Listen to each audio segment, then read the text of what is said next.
Good evening, ladies and gentlemen. Welcome back to CIBC Presents Entrepreneurship 101.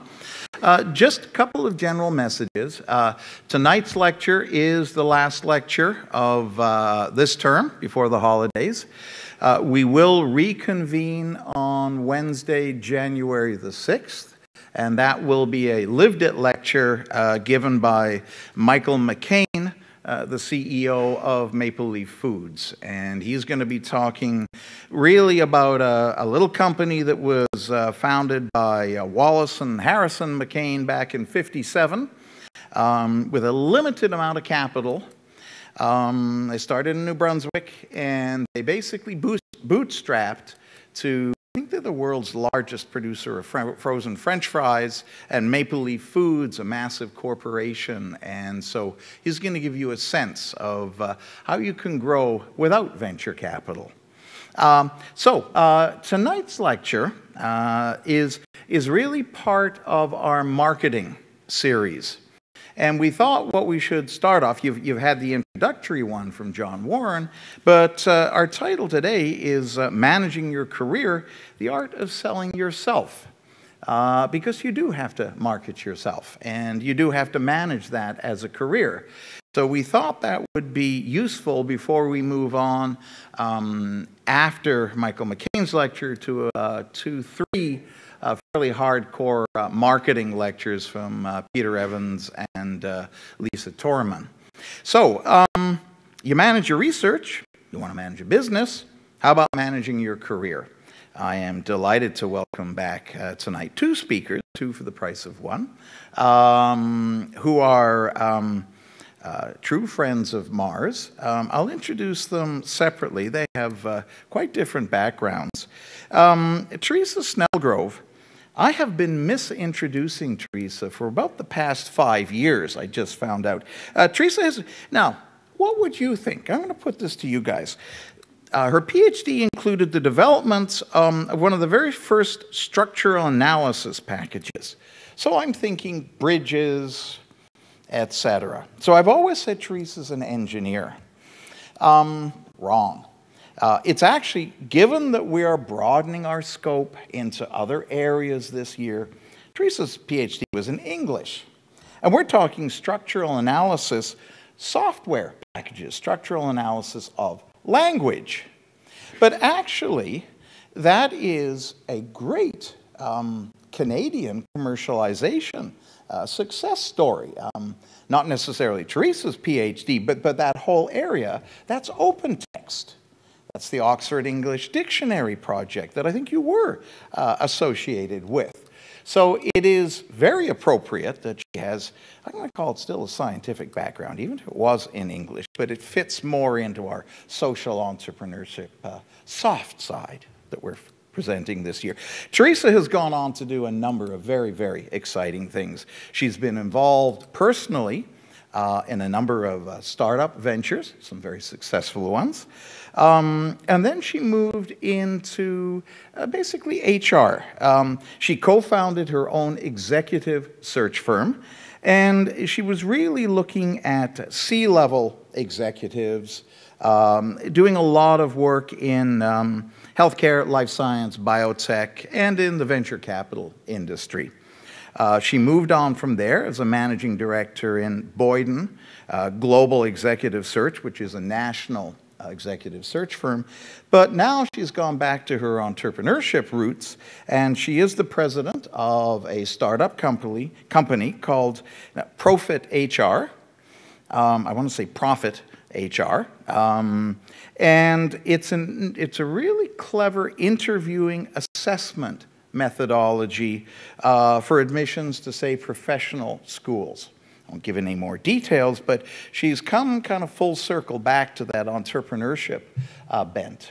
Now, her co-speaker tonight is also a PhD, but this time molecular and medical genetics.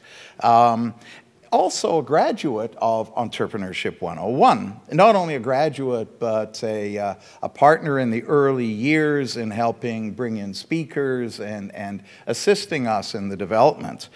Fred Sweeney got his PhD at U of T. He was a Terry Fox Scholar in the National Cancer Institute. But when he came here, he was really anxious to move away from the lab bench and get into venture capital. And try as I might to dissuade him from this path, he actually got a gig with a Toronto-based boutique investment bank, and then moved into what's now called VG Partners, and really working in investing in it's a venture fund, investing in life sciences opportunities. So, without further ado, I'm not too sure how, okay, Teresa's on first. Teresa, can I invite you up here to talk about managing your career?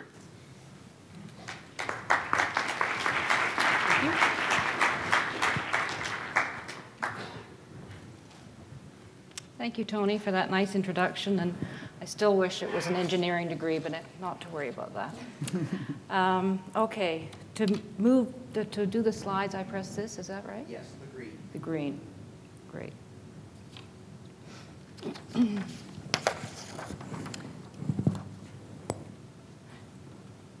You can see by the title of our talk tonight, we've put the stress on success, so I do hope that we talk enough about marketing yourselves as an intro to your next marketing sessions after Christmas. And if you want the marketing aspect to be more focused or highlighted, I hope you would all just, throughout this presentation or at the end, you stick your hand up and ask more questions about how you go about marketing yourself. So basically what Fred and I are going to talk about tonight is, first we're going to take the pulse of the audience. I'm going to ask you some questions about who you are, why you're here. Then I want to talk a little bit about success. What are the factors that will make you successful? What are those things that might inhibit you or prevent you from becoming successful? And then I'm going to talk about what I call the networking universe, because I think networking, that is part of marketing yourself, and I think it's tremendously important with whatever you decide to do, whether it's marketing yourself for a new job, whether it's marketing yourself as a member of a company, within the company, whether it's marketing your own company. Networking, I think, is the, I'll say this, the most important thing, the sine qua non. Then Fred's going to talk about bridging the gap of moving from science into business, what it takes to make that leap. It's a huge leap. And what is the skill set that you need to be successful to make that leap? And I think he's going to talk about networking as well. So first of all, taking the pulse of the audience, I would like to ask you all who you are. I'll go through the list of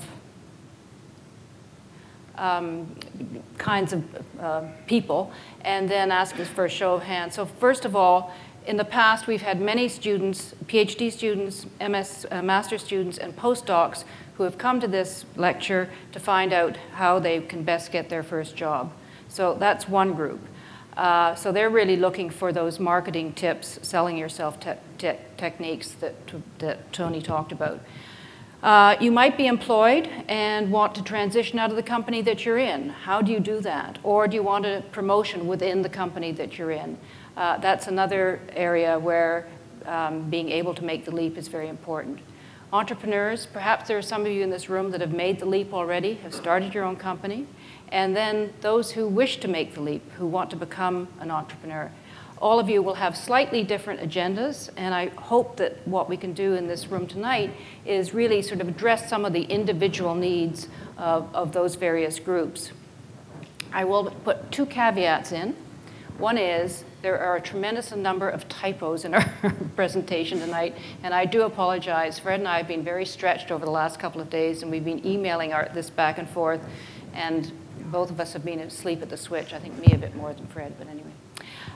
And the other thing is, in talking about things like success, it's a pretty nebulous subject, and what I'd like to do really is throw out some ideas so that when you're thinking about how you're going to be successful in your career, that you ask ponder some of the questions that we're going to talk about tonight. There are no easy answers. There's no guarantees of success. One size doesn't fit all. So this is really sort of fairly exploratory. So I would like to take, so how many people in this room are students or doing postdocs? Oh, quite a few, good. Employed people? Entrepreneurs already? Oh, wow.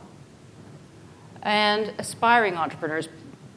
So it seems pretty equal, actually. That's very interesting. Okay. The next thing I'd like to just talk a little bit about is success. When we talk about success, we normally think of material success, big houses, flashy cars, or personal recognition, presidents, and that kind of thing. But I don't think that's the best way to look at it, quite frankly.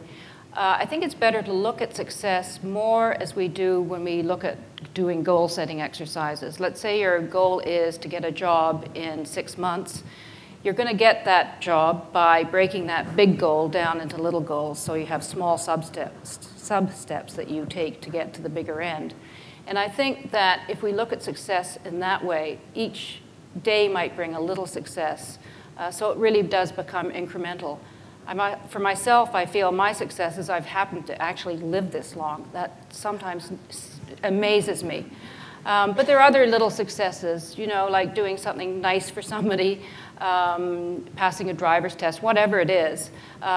So I think that we need to look at that definition of success, not as the people who we normally would say are hugely successful, like Bill Gates, but really sort of grounded in reality.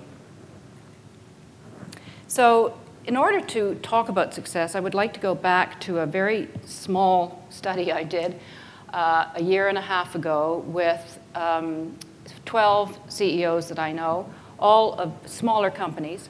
And I asked them the question, what are the 3 attributes that you think has made you most successful? And this was their answer. And I'd like you really to think quite intensely about this. So all 12 put in their top 3 attributes drive and passion. Now, I might have put passion and or drive, but those are essentially very similar. The second most reported attribute was their ability to lead. The third was networking. And then we have a slew of others down below. Now, I think there's one thing that's really interesting about this list. If I had asked that question, oh, I don't know, 15, 20 years ago, I'm sure networking wouldn't have appeared on the list at all. So the importance of social networking and the internet and all those things has really made a huge difference in the way we advance ourselves in our career and in our jobs. The other thing that I find very interesting, 2 other things. One is intellect as a marker of success was only mentioned by 4 different people. And for most of us, when we talk about our successes, we do go back to, well, I got a degree, an honors degree in molecular genetics, or when we're younger, we really see the intellect as being the engine which has driven our successes. But by the time you have been a CEO or worked for quite a little while, you see that intellect is important, but it's not as important as those other 3 things, which I think is quite interesting. The other interesting thing about this, too, is if you pick up almost any book on entrepreneurship, 2 of the things they always talk about is the ability to take risks, and not stupid risks, but calculated risks. And those calculated risks come from your ability to plan. So these have moved down in the echelon of supposed skills to be a successful entrepreneur. So I was quite interested about that. And the other, in retrospect now, looking back at this, after this recession we've been through, isn't it interesting that there's nothing there which says the ability to withstand, what's the word I'm looking for? Resilience. Which, if we did this today, I'm sure that would make an appearance. So success is amorphous. There's no sort of, one thing that you can say, and it changes with the times, which I hadn't really appreciated before. So I found that really interesting. Okay. I wanted to talk a little bit about the passion and energy and leadership, and then I'll focus most of what I'm going to say on networking. I picked this quote up from the internet. Passion is the energy that comes from bringing more of you, in caps, into what you do. Those are 15, I counted them, 15 words, but there's a lot packed into that sentence. Passion and energy is fairly self-explanatory, but bringing more of you into what you do, this whole exercise depends on your ability to understand yourself, know what your values are.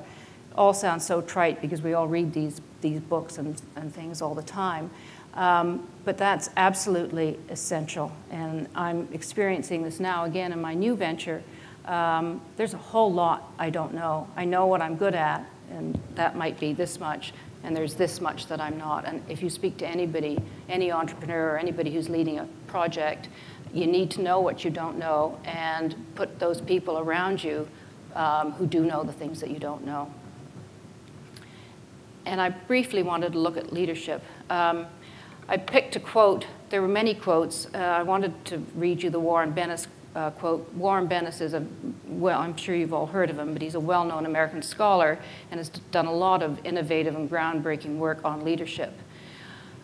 Leadership is a function of knowing yourself. Again, we get back to that idea of knowing yourself, having a vision. This, I think, is interesting, too, because the CEOs, those famous 12 CEOs that I spoke to, none of them talked about the importance of having a vision. They talked about drive and passion, which maybe implies that there's a vision behind it. But the word vision did not appear in any of their answers to me. So I thought that was interesting, too. That is well communicated, not just verbally on paper, whatever, but walking the walk and talking the talk, building trust among colleagues and taking effective action to realize your leadership potential. Building trust among colleagues is fairly simple to say, but as everybody knows, very difficult to do. How do you gain trust with people? I suppose the usual things to say would be that you listen well, that you care, that you're consistent, that you're fair, etc., all those things. I did want to also just read you this quote about leadership from Peter Drucker, which I think is very interesting, especially if you look at it. I'm veering off the message here a bit, but if you look at it in terms of our political leaders, leadership is not magnetic personality. That can just as well be a glib tongue. It is not making friends and influencing people. That is flattery. Leadership is lifting a person's vision to higher heights, the raising of a person's performance to a higher standard, the building of a personality beyond its normal limitations. So leading people is all about stretching people, challenging them, but giving them a safety net if they don't succeed.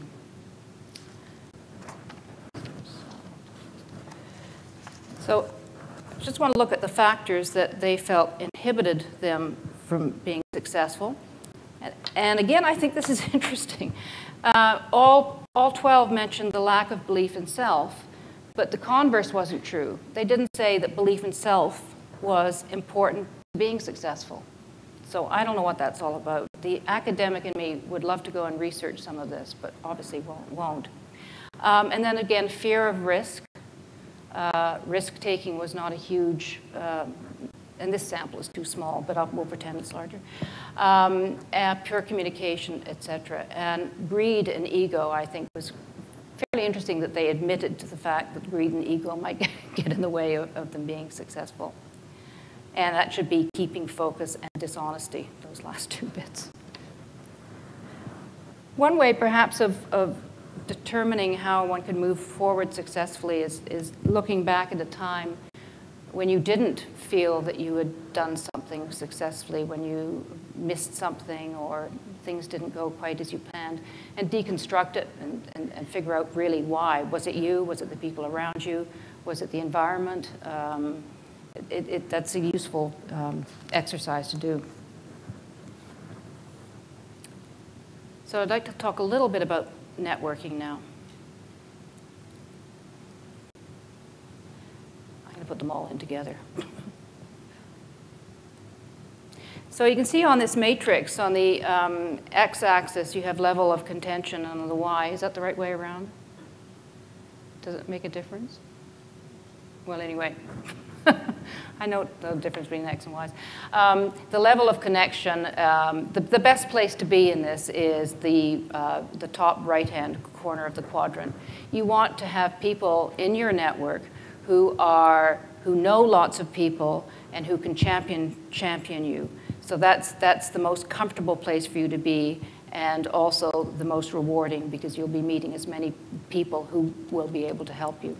The mentors and friends are wonderful to have, where your degree of comfort is high, but they maybe can't help you network into a group, a place where you want to be.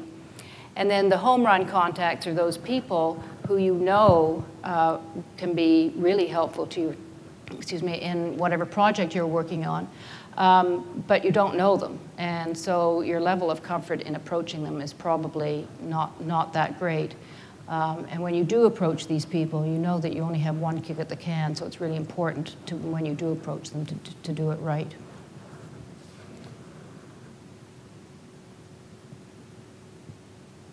So I call these, the A-list is the mentors and the champions of yourself up in the right-hand quadrant.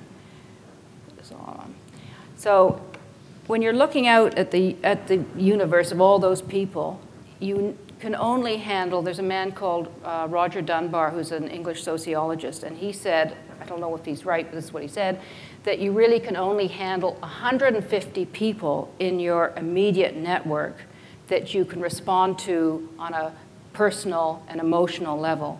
So if you go on LinkedIn and you see people who have those lions, is everybody on LinkedIn in this room? Everybody all know what I'm talking about? Does anybody not know LinkedIn? Don't need to, okay. And they have sort of 5,000 contacts. So you really do wonder how many, in fact, they actually know. But I think this is not just about networking, this is about managing your network, and I think it's crucial to set up something like this. You can use an Excel spreadsheet or something. So the A-list, those are the most important people in your life, work life, and they shouldn't be more than between 15 and 20 people. Who are those people? Those are potential customers or clients, people that you know already, but that you're working with, and they're going to help make you successful. Friends of the project, mentors and counselors, people who you have on an ongoing basis within your circle, who you can go and speak to and get advice when you need it. People who you're collaborating with, maybe strategic partners, and your team, the team in your workplace. So that A-list is pretty solid, but it's fluid. So while you're looking after your A-list, and when I say look after, and I'll talk a little bit about it in a moment, when I say look after, you're going to be in contact with these people probably once every 2 weeks, maybe more depending on what's happening in your life. But while you're looking after this A-list, you're also looking at the B-list. So these would be the next 20 people. People that you don't know, but that, for example, you identify an issue, some problem you need to solve in work, and let's say it's a new customer, so you need to develop a relationship with somebody who's going to help you solve that problem. So over the next 6 months, those different bullets under the B list might be people that would be helpful to you in moving your company forward or your project or whatever you're doing over the next 6 months. The C list are the people that you've identified whom you might want to get to know over the next 12 months. So they would be people maybe in a sector, the CEO of a company in a sector that you're wanting to move into, but you're not there yet. So you've identified them, you've not contacted them, but they might eventually move up into your A list. Does everybody get this concept? And it's, you know, it's really, I don't know how you all feel, but I find it really difficult to do, looking after the people you know, returning their emails, and the people you don't know returning their emails, I think is a really important part of helping you decide at the end of the day, at the end of the month, at the end of the year, whether you're being successful at what you're doing. I want to talk a little bit about mentors. How many people in this room actually do have people who they would call mentors? So I would say about half. I've had a few in my life, and I think they're really important. And I think they're important at whatever stage you are in your career, whether you're 25 or 65 or older. I had a young person in my office the other day, and I asked him, he talked about the mentors that he had, and I said, well, these are his words, what's the most important thing for you about your mentor? And he said, well, and he rhymed them all off, he didn't even have to think about it. He said, similarity in personalities. Well, you don't want to have a mentor who's your clone, because then you'll never brainstorm or find out new things about yourselves. But on the other hand, you do want to have somebody who has the same values as you, stupid value, sense of humor. If you have a great sense of humor, you don't want to have a mentor who has no sense of humor. I mean, that's not going to produce a synergistic relationship. I think if you're looking for a mentor too, the person should ideally have trod the path that you're about to go on, so that when these things happen to you, you can really share the experiences and you're on the same page. You know what each person has experienced. And I think it has to be not just professional, but absolutely personal too. You have to approach your mentor, and your mentor has to approach you as a whole person with spouses, children, friends, family, whatever, partners. And the other crucial thing this young person said was there has to be transparency. You have to say what you're feeling, what your issues are, and honesty as well. And if your mentor tells you something that you're not perfectly happy with, you have to be honest about it, not just say, yeah, you're right, but yes, whatever. So I think I didn't used to believe in mentors, and I've changed my mind. So finally, I hope that when you leave here today, in terms of this focus of networking, or this aspect of networking, that you really do think about that A-list. Who are the people in your life who can really kick you in the pants to get you moving to the next stage, or help you solve a problem that you have, and really nurture those relationships? Because networking, I think, as Fred's going to talk a little bit about, is not Machiavellian. It's not, I'll scratch your back and I don't care if you scratch mine. It really is about the relationship. So what do you need to do to, nurture this relationship? Do give personal help when it's needed. A son of a friend wants help with choosing a university.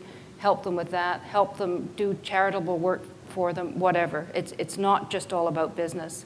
And try to be that advisor to them that they are to you, and the relationship will build. I wanted to talk a little bit about social entrepreneurship tonight, and didn't feel I knew enough about it to really talk coherently. But I started off, I took that off the internet, that little card saying not for profit, for impact. And I think it works equally well for any entrepreneur. You're not in it for, I hope, for just the money you're going to make. That's important. But I hope that most people are in it for the impact they're going to make on their society around them, the community that they live in. So that is the note I'm going to end on. Thank you.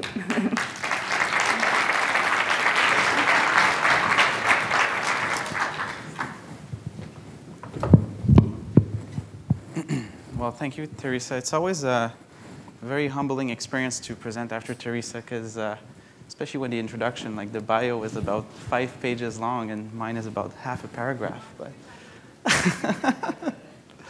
another thing is it's a bit hard now to blame you for the typos. Now that I know your PhD is in English, but anyways, it's my fault. I'll take the blame.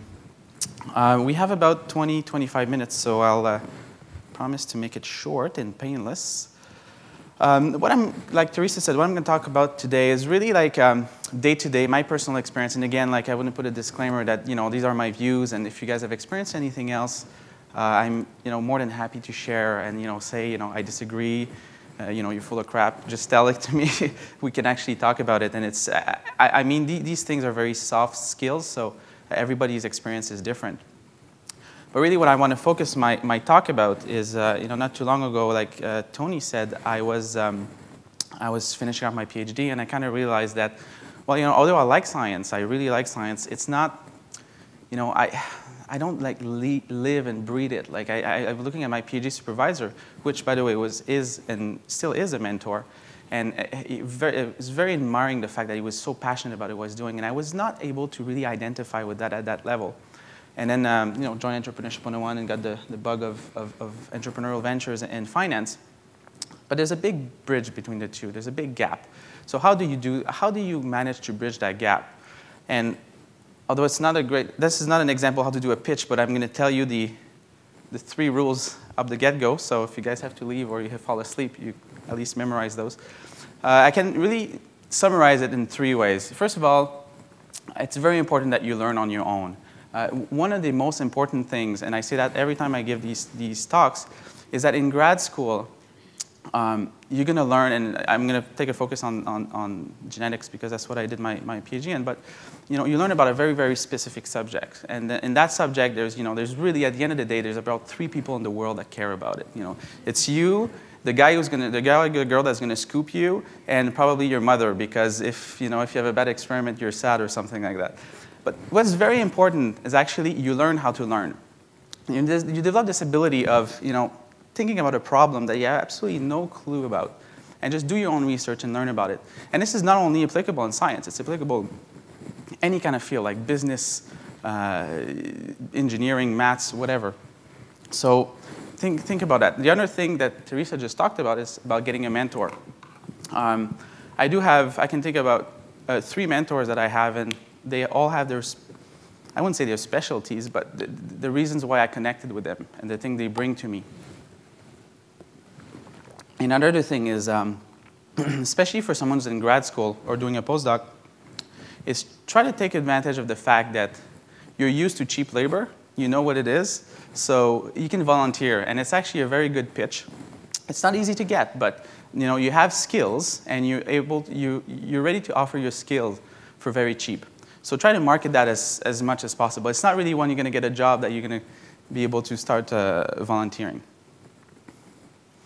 So really, you're at the end of your grad school or you're finishing up your postdoc, and you're really wondering what you want to do. And you want to leave, but you don't really know why you want to leave. Do I want to leave because I'm happy, I'm unhappy where I am, or do I want to leave because I want to reach something else? I'm curious about something, and I really feel like I should try something else. And I think that's really the good reason to leave. Leaving somewhere because you're unhappy, most likely, often these are things that are kind of workable. And also, the opposite is true. People are going to stay put just because of comfort zone. I mean, there was a point when I was trying to look for volunteer position, I was trying to get experience that I was getting door closed after door closed and no's and no's and no's. And I said, well, I know what I do. I'll go do a postdoc. Don't get me wrong. I love the science, but I almost fell into that trap that I stayed where I wanted to be just because I was comfortable where I was. I was kind of afraid to just taking the leap. So these decisions have really to have to happen in an informed manner. So you decide to take the leap. There's a bunch of questions that you need to ask yourself, and I want to really quickly go through some of those. It's very important you don't really need to know exactly what you want to do, but you really need to know which direction you want to go to. And there's a couple of questions that are actually critical, I think, for you guys to prepare when thinking about making that leap. One of the questions, like I said, do you know what you want to do, or at least do you know which direction? Like, I want to do, I want to use my social skills, and I want to do more, and I have business, and I know science, so perhaps a business development role is good for me. Perhaps a sales role or marketing role is good for me. Once you answer that question, the second question is really, do you know the space? Like, do your research. You have to know the space in which you want to go to. Because you want to have to show the people that you're going to approach that you did your own research. And again, just to come back, what are the reasons why you want to pursue this? Is it because you're just simply unhappy? Is it because you want to make money? Bad news, any job that you start is not going to be a lot of money. So you really have to choose the job or the career you want to do because you have a drive and a passion for it. And once you have an idea of that, then you can pursue a network. You build your network around this. And Teresa addressed the networking practices very, very well. And I'm just going to brush up on that a little bit more. And the most important thing is to think, what are you going to do to differentiate yourself from the 400 people that are actually want the same job as you do? And school isn't enough. Because you're always going to have someone who has a better grade than you, someone who's smarter than you. So what do you do? What's their story? How do you develop the story that's going to tell, the interviewer or the recruiter, oh, wow, that's pretty cool, actually. Like, he's the first candidate that decided to go and volunteer for this organization and gain that type of skill specifically for the career he wanted to pursue or she wanted to pursue. So in terms of, just to come back on the success a little bit, so what defines a success and how do you plan, for instance, for a career? And, planning for a career is always, like I always say, you got to think home run. You got to think, what's your ideal career? Like in the best of all worlds, what is your dream job, right? And then you have this in mind. But really focus on getting to first base. And who's laughing? You're laughing. But it's really important to take it step by step. And really what's going to define success is perhaps, let's say, it's 2009 now. This is your career path, let's say. And you really want to get there. 2015, you want to be, I don't know, CEO of your own company. So what have you done in the past that you can leverage to actually get there? So for instance, in 2000, perhaps you finished your PhD in the area, and you had a great idea you want to start a business. Well, you can't be CEO right away, so you have to gain the skills. So what did you do, perhaps? Well, maybe you worked for a startup company as a research assistant, but a very small company, so that allowed you to do a lot of different things. So you were hired for your research, but at the same time, you did IP, you pitched to the board of directors of the company, you negotiated licenses. So these are all experiences that are going to really help you down the line.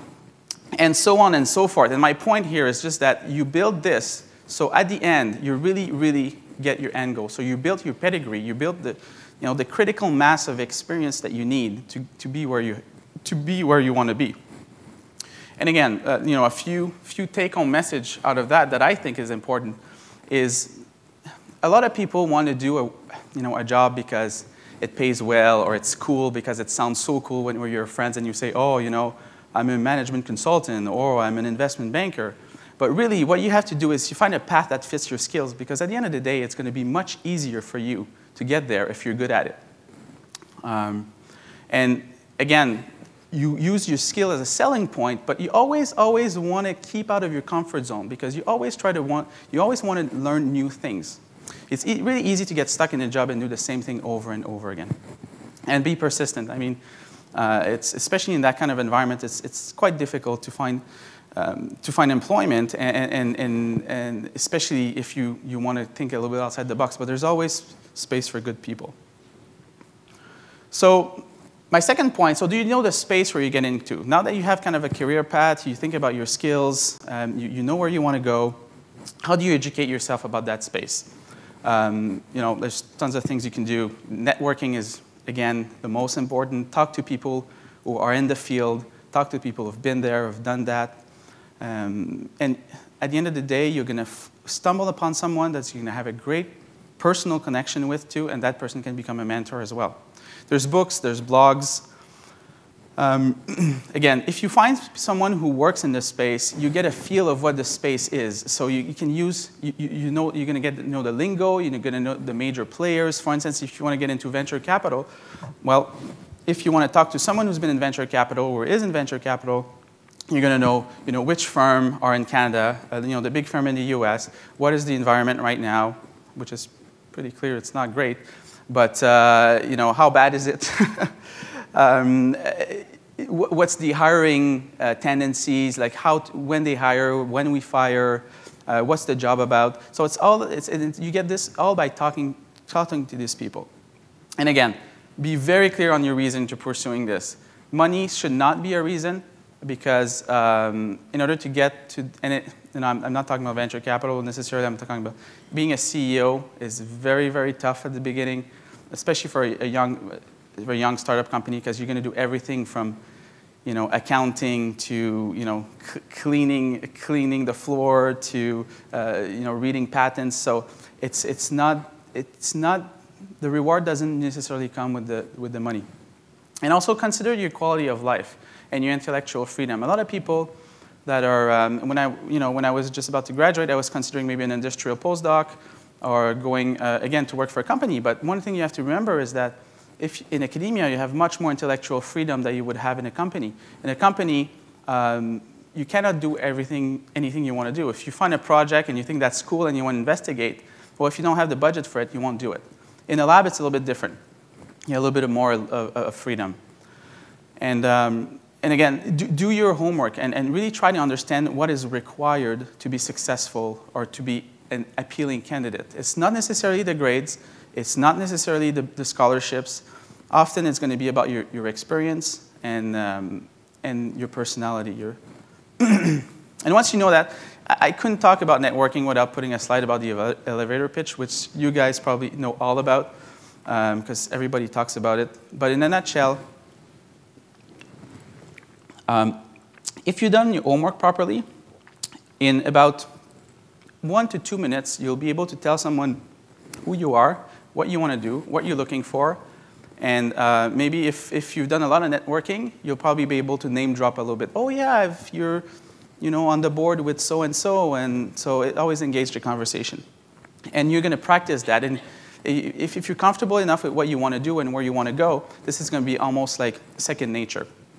Which I want to apply the elevator pitch more, not really in like a protocol. I would just try to practice it so if the opportunity comes, you're just very comfortable talking about it.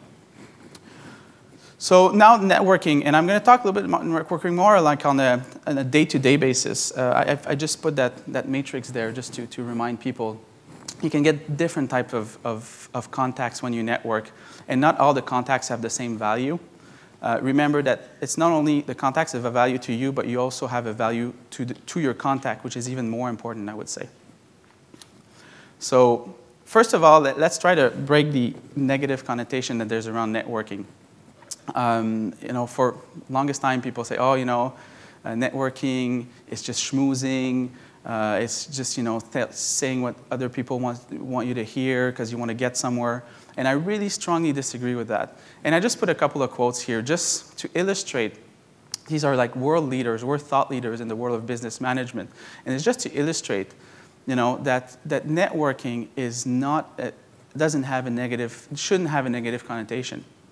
One of my favorite ones is the second one by Bob Berg, when he says that the only purpose of a business card is to get someone else's business card. So you don't, basically you want to exchange information, but it's not about, I'm just thinking out loud here, but if you're more interested in the other person, you're not really networking, you're selling, right? You don't want to be a salesman. You don't want to sound like a used car salesman. This is the worst thing you can do when you try to network.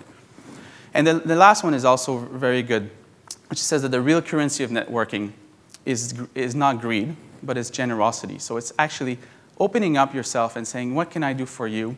Or just talk to me about, like just a little side example, one of my most precious mentor is a gentleman. He's about 75 years old, a very accomplished businessman, but he loves to talk to the young generation of people. So he has the most amazing stories. Most of these stories have nothing to do with what I want to hear because it's not about how to find a job. But down the line, you develop a relationship and you learn so much, and this person is very well connected. So it really, really, really helped me a lot along the way. So I think that's an example of generosity versus greed. I really like lists, so I was like, okay, 3 bullet points. So the 3 golden rules I was thinking today about. I just admitted I did the presentation today. I just realized. The 3 golden rules of networking. First of all, do your homework and know who you're talking to. The worst is to come to someone and say, "Hi, my name is Fred. Can you help me?"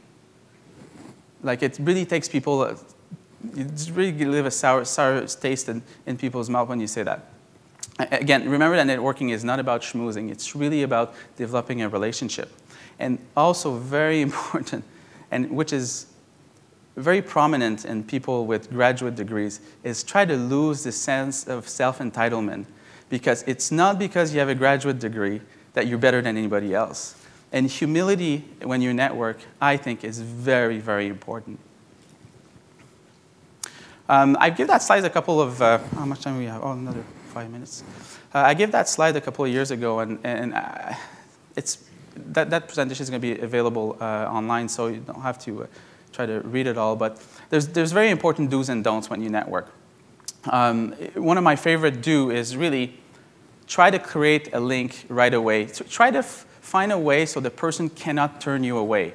For instance, oh, so-and-so suggested I call you. So now the person kind of has to reply to you, because if he doesn't or she doesn't, then it looks bad for the so-and-so that actually referred you. So then you create a relationship then. Often what's going to happen is people can help you. And honestly, they cannot. It's not because they want you to run away. They don't know anyone, or they simply don't have time.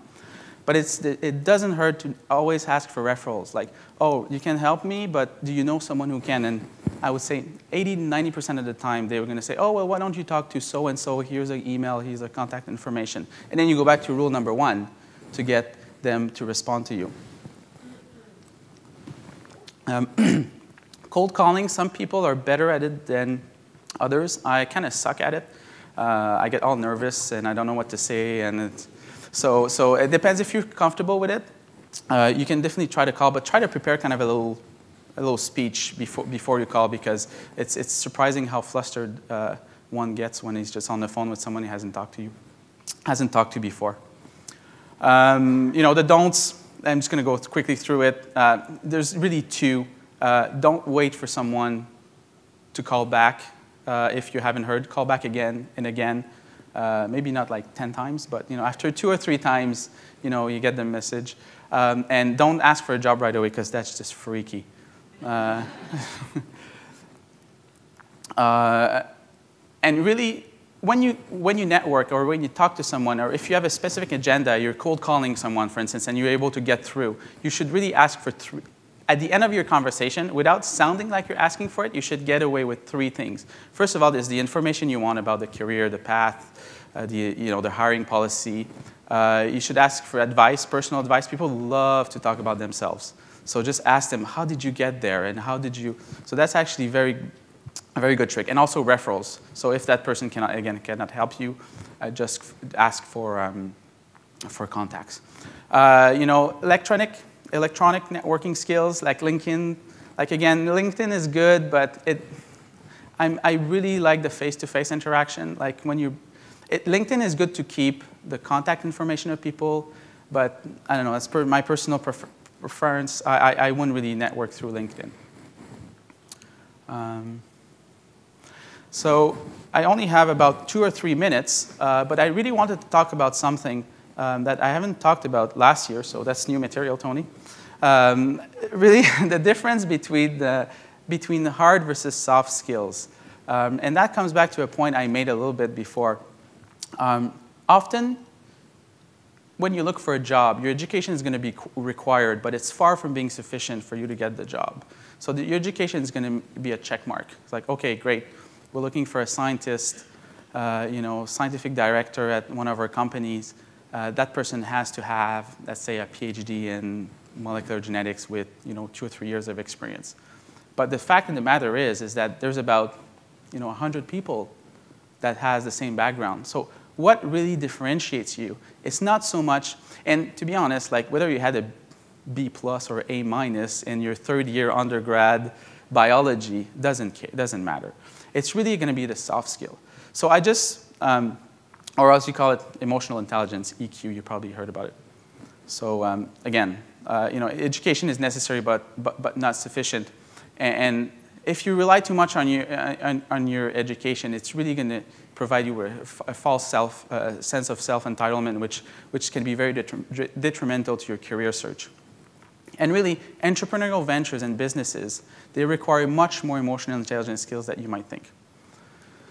So just as a quick example, like I took the little I know about, which is the industry I am in, example of skills that we require. So, and again, if you guys are interested in know more, just come talk to me afterwards or send me an email or whatever. I'll be happy to chat with you about it. But you need a specific set of hard skills, with like education and really experience, but at a theoretical level. So For example, being very strategic. Someone who comes from a strategic consulting background would be a great candidate because you really have to assess strategic issues. Operational background is good too because not only you have to know the science behind the companies you invest in, but you also have to know about what is the licensing deal, what is the financing, and you have to have some financial acumen. So know how to do financial modeling, and that's so like having an MBA, for instance, is a good. This is our hard skills. So this is kind of the things that we're going to look for as almost as a prerequisite. But then after that, that's the big pile. Then if you have all this, you go into the the smaller pile of candidates, and what we're really going to look for is, first of all, because the teams are small, so the cohesion between the team is very important. So a lot of soft skills. So it is amazing how relationship management in this business is important because you always deal, at VG Partners, we owned about 15 companies. Now we're down about to 8 companies. But we are very operationally oriented. So it's always a relationship because at the end of the day, the decision makers are the shareholders, which are the investors, often for small companies. But the day-to-day process is run by the CEO. So you really want to have a very good relationship with your management to really try to align these two visions. And that's really when things get done.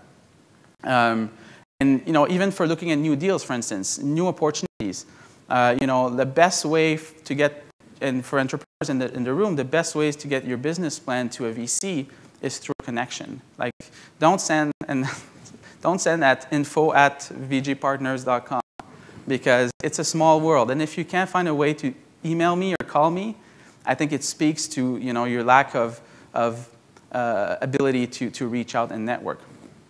So, and again, intuition and all these things. So these are all examples of skills that necessarily, and when you apply and when you interview for a job, really, they're going to have your resume. So the hard skills, they know about it. But really try sell yourself on the soft side, on your soft skills.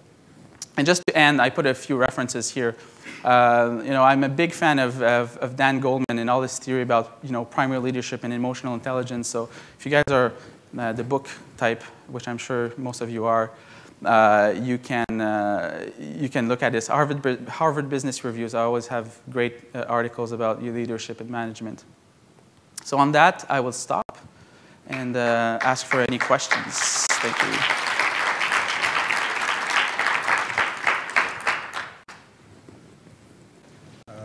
I noticed over there 15 years to get there. Say that again, sorry? Career path, yeah. It takes a long time, 15 years. So my question would be is there any shortcut? You were mentioning finding the right mentor. Win the lottery. Well. No, I'm just kidding. My question would be is the mentor would help to achieve some kind of shortcut? And how you can find the right mentor? Yeah. Because I'm looking for a mentor actually to teach me about stock market, and people are very uncomfortable talking about money.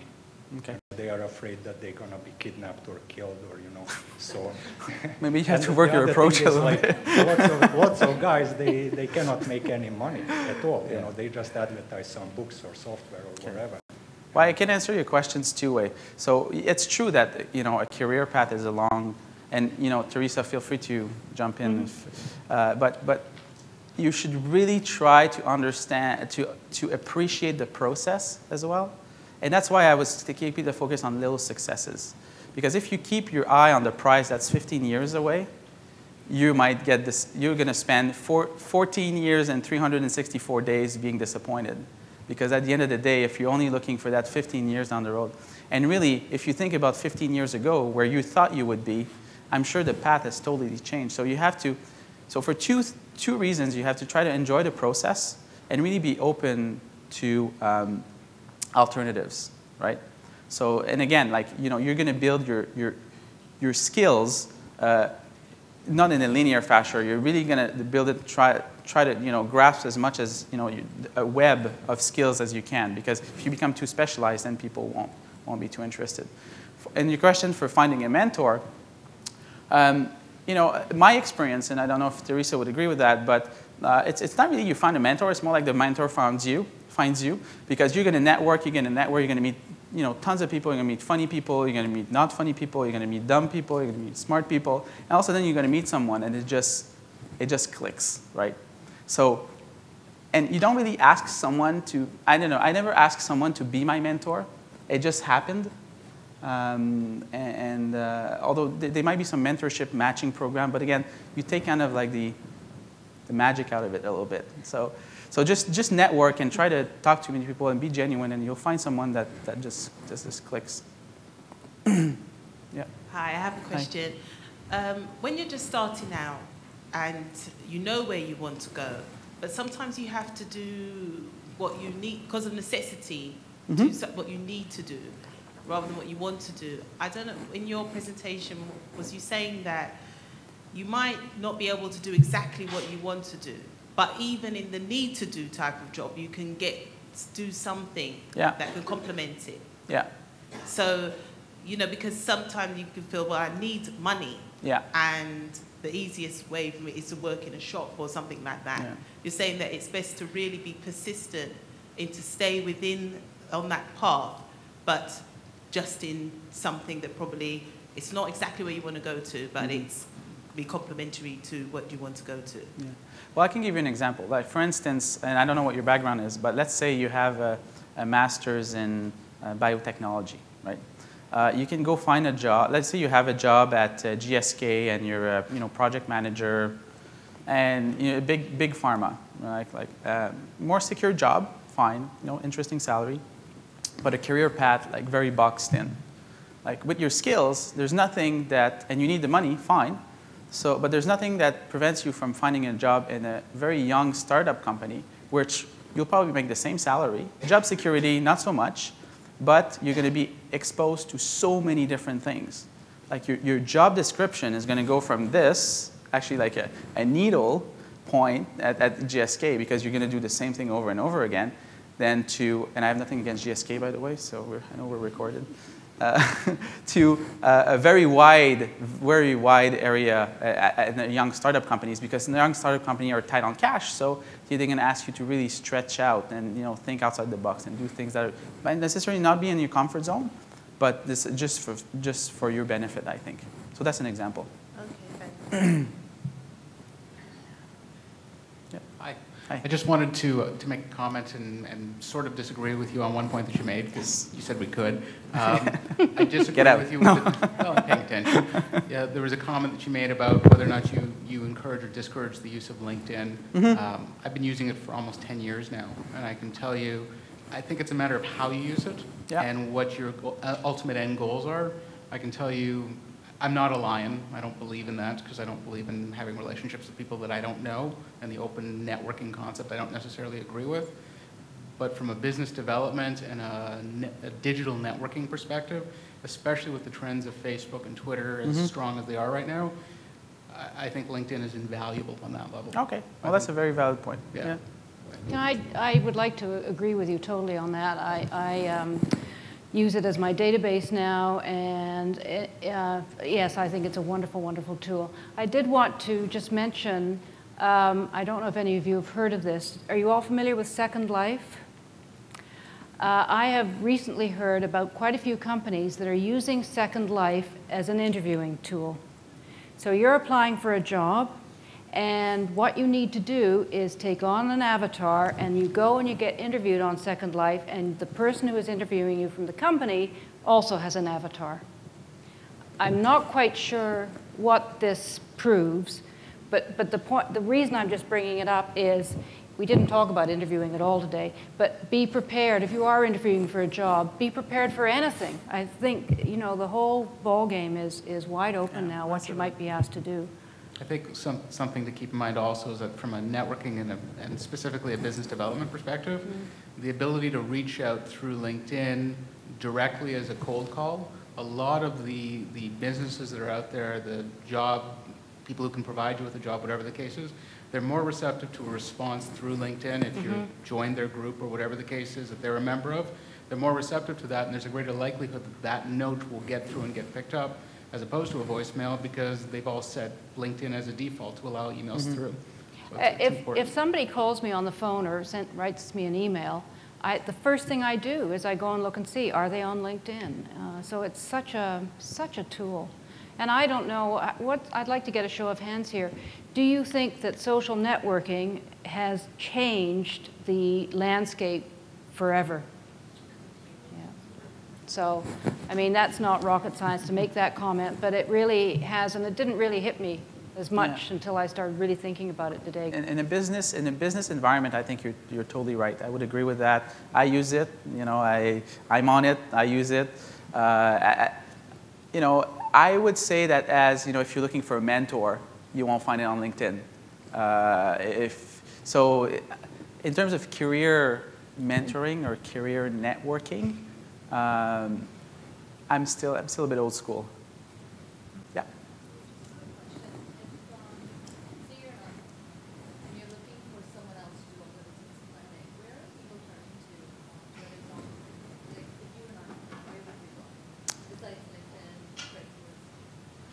So you're looking to hire someone? Well, Mars would be a great place to start. And I don't know if, Tony, you want to talk about that a little bit. But Mars have services, business mentorship services, which are free, I suppose. I don't want to say anything. Yes. Okay. Yeah, I mean one way, you won't necessarily get a personal, passionate mentor. But Mars offers business advisory services, experienced folks, and part of their job is to be a mentor. To the extent that, you know, a mentor should open doors for you. So, you know, you should talk to so-and-so, you know, I'll link you up. The Mars advisors do that. Now, they're doing this. They may have 10 companies or 10 entrepreneurs in their portfolio. So it's not quite the same. It's not quite the same personal relationship, but it's a good start. Yes. And in terms of volunteer, I mean, there's not a shortage of volunteer out there, especially if you're in the, you know, I can speak to the life sciences side. Everybody is craving to get experience. So you will have, you know, I can give you a list of about 25 people if you want. Like, I mean, there's not a shortage of volunteers. There's a shortage of people who want to have work, because, you know, for us, for instance, it's impossible for us because there's confidentiality issues. If you don't hire someone, you can fire that person. So it's this kind of like a gray zone. But I will actually, frankly, because of my role here, please don't send me an email yet. I have a lot of folks approaching me. Are there positions at Mars? Could I volunteer at Mars? Or could I volunteer at one of the companies that's in Mars or that you're working with? And Fred is absolutely right. Volunteers are a double-edged sword. If I have to spend as much time coaching you and teaching you, then there's no net gain to me in the company. And if I'm a small company, I can't afford the resource. Sort of confidentiality. Also, if you invent something when you're volunteering for me, who owns it? If you work for a company, you know, there's a lecture on this, trust me, they will own that. But they pay you. If they don't pay you, there is no exchange of value. So a court might well say, no, you invented it. Well, the only reason you invented it is you learned about an opportunity. So what we're actually trying to do at Mars is come up with a system where we have lots of opportunities where we could use really smart technical people as part of a biz dev team. So we think it's a great way to introduce you, but we haven't yet come up with a standard formula where we can sign people up. But we're actually seeing there's so much demand. We got lots of opportunities if we can come up with a mechanism that addresses all these issues. If we pay you $2, is that enough? Some of it's legal, but we're well aware, and I would love to be able to tap in to the folks here who want to volunteer, give expertise and help to little companies and give you that first thing that you can add to your resume saying, well, I worked on a commercialization team on a really novel technology. So if we get there before the end of the course, I will be sure to post it. Okay? Great. Hi, my name is Aaron. My name is Aaron Young. I run a marketing company called Young Minds Marketing. My question revolves around something that I believe it was Teresa touched on in regards to networking, and not networking for greed, but networking for generosity as taking, I guess, the first step. I wanted to ask about a specific example where an act of reciprocity has led to a successful business result in your experience. Well, I have... No. Fred? Yeah. I mean, I'll answer that. Okay. Fred volunteered to help out in the early days of this course. And he had ties into researchers and some successful academic entrepreneurs that I didn't have, not having a life sciences background. So I said, sure, line up a few, which he did. And, that encouraged me to say when he wanted some introductions into places like Vengrove, who I had partnered with in the past, I said, sure, because it allowed me with confidence to say, yeah, this guy's got some chutzpah here, he's hustling, not just as a lab scientist, because God knows I couldn't comment on Fred's research work, good. But he was but to your point, it's not about the hard skills. Find someone who understands that, and what's your publication record, which journal. That's easy. It's the soft skills. Yeah, came into something new, said he'd do something, delivered. Okay, that's a soft skill. Yeah, I'll make the intro. So, I mean, there's, to me, it's a simple example, but that's an important point too. I think if you say you do something, if you say you're going to do something, even if you're volunteering, because you're not paid and maybe the project is not going to turn out the way you want, which wasn't the case with Mars, by the way, it was great. But just deliver, just because volunteering can hurt you as much as it can help you. So you got to be very careful. I'll add to that as having working in executive search for 13 years. To pick up search work it's all based on long-term relationships. Somebody doesn't, when you're a little boutique company like we were, they don't pick up the phone and say, hi, will you find me a CFO? So that's, I don't know if that's answering your question, but they're not bluebird of happiness calls. It's relationships and networking that do lead to business down the road. At least that's been my experience. So it makes the sales cycle quite long. And I don't know if you find that in marketing as well. Okay, if there are no further questions, we'll be joining me in thanking Teresa.